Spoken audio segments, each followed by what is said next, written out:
इसको magnifying glass कहते हैं, जो बड़ा करके दिखाता है। इस मैग्नीफाइंग ग्लास से हम छोटे अक्षरों को बड़ा करके देखते हैं, लेकिन कभी इस ग्लास से कोई और दूसरा काम किया है? कभी कोई कुराफात किया है आपने? बदमाशियां कोई की है? किया है? क्या किया है? क्या किया है? आग लगाए हैं। कहां पे आग लगाए? हाथ में आग लगा दिए, कागज पे।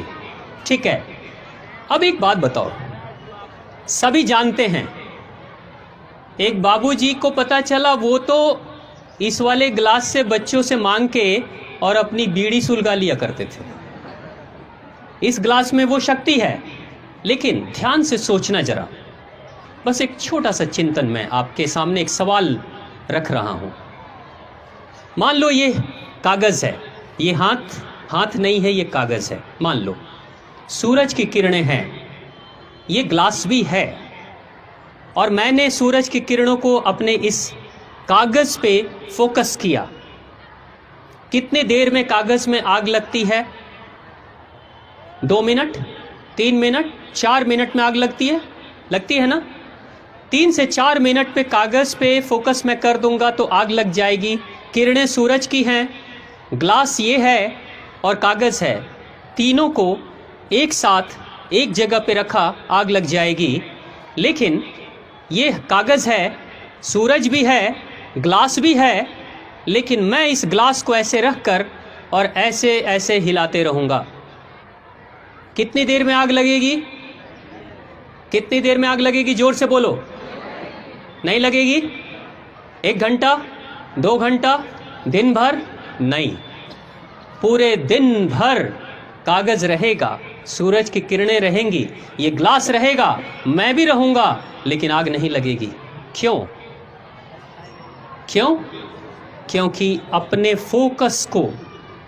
फोकस को मैं बार बार हिला रहा था। एक बिंदु पे मैंने उसे रोक कर नहीं रखा। ये शीशा, ये ग्लास कौन है? कौन है ये? कौन है? आप हो या आपका मन है? आपका मन है। सूरज है, सूरज रूपी शक्ति देने वाला पिता है, यानी हमारे घर के माता पिता हैं। ये अग्नि को जलाने के लिए जो कागज है वो भी है, हम भी हैं, लेकिन हमारा ये जो मन रूपी ग्लास है वो डोल रहा है, हिल रहा है।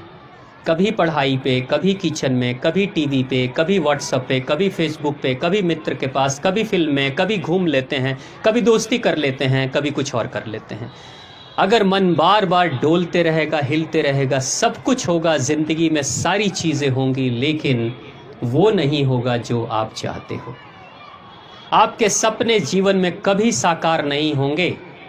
कितनी भी पढ़ाई कर लोगे, कितने भी अच्छे परिवार से होगे, कभी कुछ नहीं कर पाओगे जीवन में अगर मन आपका डोल रहा होगा तो। लेकिन अगर उस मन रूपी ग्लास को एक बार एक जगह पर टिका दोगे, सिर्फ 1 साल 2 साल, जिंदगी बदल जाएगी। सुभाष चंद्र बोस के पिता बार बार हंसते थे सुभाष चंद्र बोस पर कि तुम जीवन में कुछ कर नहीं पाओगे। सुभाष चंद्र बोस को ये बात बड़ी लगती थी, चोट लगती थी। सुभाष चंद्र बोस ने कहा, मन ही मन कि पिताजी एक दिन मैं दिखाऊंगा कि मैं क्या कर सकता हूं। सुभाष चंद्र बोस विदेश जाते हैं। आईसीएस की पढ़ाई हुआ करती थी लंदन में, जिसमें अंग्रेज छात्रों को उस पढ़ाई की तैयारी करने में 4 वर्ष लगते थे, 4 साल लगते थे। 4 साल की पढ़ाई के बाद इम्तहान में बैठते थे, तब कोई पास होता था या कोई फेल हो जाता था। सुभाष चंद्र बोस ने सिर्फ 9 महीने की पढ़ाई की थी और आईसीएस, भारत के पहले आईसीएस बने थे, इंडियन आईसीएस पहले। सिर्फ 9 महीने की पढ़ाई, वो जो 9 महीने अपने मन को रोक दिया ना, आग लग गई थी। जिस समय सुभाष चंद्र बोस भारत छोड़कर जा रहे थे लंदन, बंदरगाह पे उनके रिश्तेदार और वो खुद, उनके अलावा और कोई दूसरा नहीं था। लेकिन 9 महीने की मेहनत मशक्क़त के बाद उस इंसान ने आईसीएस के उस इम्तहान में आग लगाने के बाद जब सुभाष चंद्र बोस भारत के बंदरगाह पर लौटते हैं, लाखों लोगों की भीड़ लगी हुई थी सुभाष चंद्र बोस के स्वागत के लिए। ये भारत का कोई सपूत है जो अंग्रेजों के सबसे बड़ी नौकरी को हासिल भी कर लेता है सिर्फ 9 महीने की मेहनत में, और लात मार कर चला आता है भारत माता की सेवा के लिए। ये वो शक्ति थी, ये मन की वो स्थिति है। जब तुम्हारा मन डोलेगा तो कुछ भी कर लोगे, सपने कितने भी बड़े रखोगे, कुछ नहीं होने वाला है। तब फिर क्या होगा? जब आप बूढ़े हो जाओगे ना, तब कहोगे हमारे भी सपने बहुत बड़े बड़े थे, लेकिन माताजी ने सपोर्ट नहीं किया, तो पिताजी ने ये नहीं किया, तो दोस्तों ने ये किया, तो दुश्मनों ने किया। शिकायत के सिवा और कुछ नहीं रहेगा आपके पास में जीवन में। इसलिए बेहतर यही होगा, इन सारी शिकायतों के तरफ जाने से बेहतर है कि अपने मन को एक बार जिस कार्य को कर रहे हो ना, उस कार्य में पूरा लगा देना, जिंदगी बदल जाएगी।